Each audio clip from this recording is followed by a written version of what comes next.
Hello friends, आज हम करेंगे अ ब्लाइंड चाइल्ड पोएम की समरी। तो let's begin. Birth and parentage.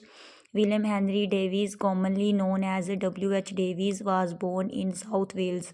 तो विलियम हेनरी डेविस को कॉमनली जाना जाता है W.H. डेविस के नाम से भी जाना जाता है, जो उनका जन्म हुआ था साउथ वेल्स में।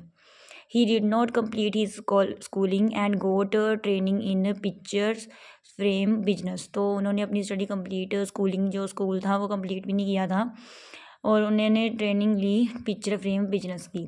ही वॉज अ स्कॉलर, वो एक विद्वान थे। ही लव्ड ट्रैवलिंग, उन्हें यात्रा करना पसंद था। His aunt left small property for him, उनकी जो आंट थी वो उनके लिए कुछ थोड़ी सी जायदाद छोड़ गई थी।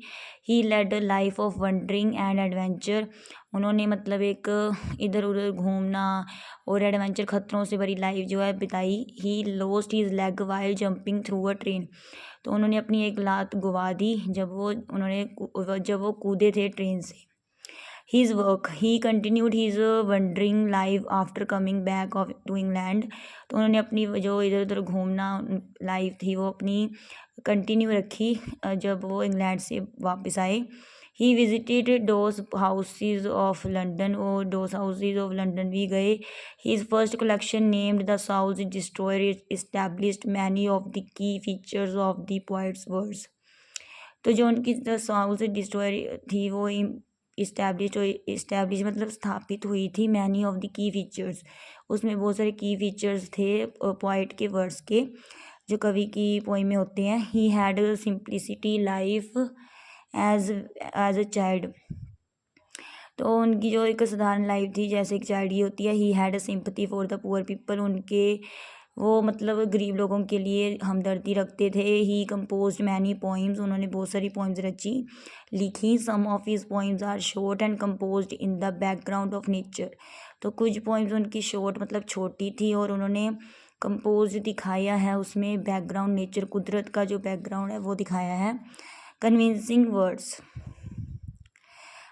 पोर्ट्रेट्स आर कन्विंसिंग, मतलब जो वर्ड्स पोर्ट्रेट्स हैं वो कन्विंसिंग हैं, मतलब वो अपने आप मना लेते थे जो भी बात मनवानी थी उसमें पोइम में। His other landmarks are Australian Bill Davies was a busy poet, तो जो डेविस है बहुत ही बिजी पोइट था, तो उनका जो लैंडमार्क था ये उसका नाम है ऑस्ट्रेलियन बिल, मतलब अच्छा वर्क था ये।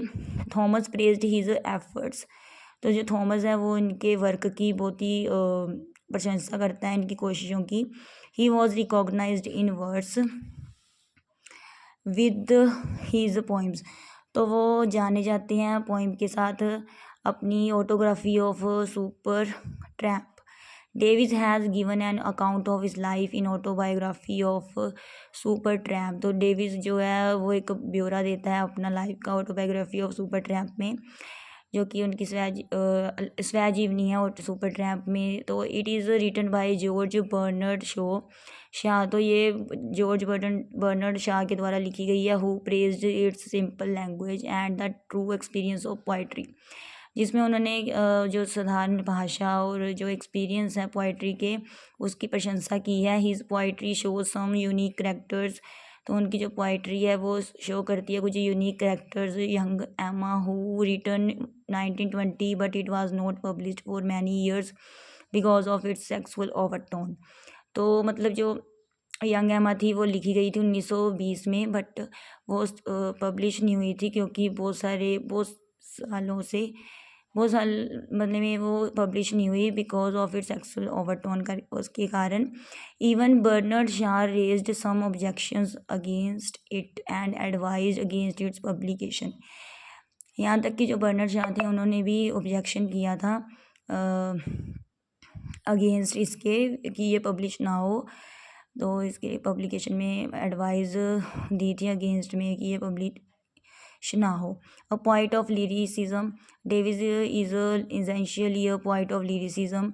हीज लिरिक्स आर शॉर्ट, उसके लिरिक्स शॉर्ट होते थे। Out of his 470 poems are of 3 और लेस देन 3 स्टैंजा, 470 पोइम्स जो हैं आर ऑफ, उसमें सिर्फ 3 और लेस देन 3 स्टैंजा ही होते थे। Point of nature and pastoral life, he is the point of nature, वो कुदरत के कवि हैं। He presents the sights and sound of nature, उन्होंने जो नज़ारे हैं, जो आवाज़ें हैं कुदरत की, उन्हें प्रेजेंट किया है। ही presents the life style of rural and urban people, उन्होंने जो गांव और शहरों में रहने वाले लोगों का जो लाइफ स्टाइल है उसका प्रेजेंट किया है अपनी पोइम में। He present the hardship of the unemployed people, और उन्होंने जो बेरोजगार लोग होते हैं उनकी जो मुश्किलें होती हैं उन्हें भी प्रेजेंट किया है। So these are very simple notes of blind child poem summary. If these notes help in your study, please like my video. Thanks.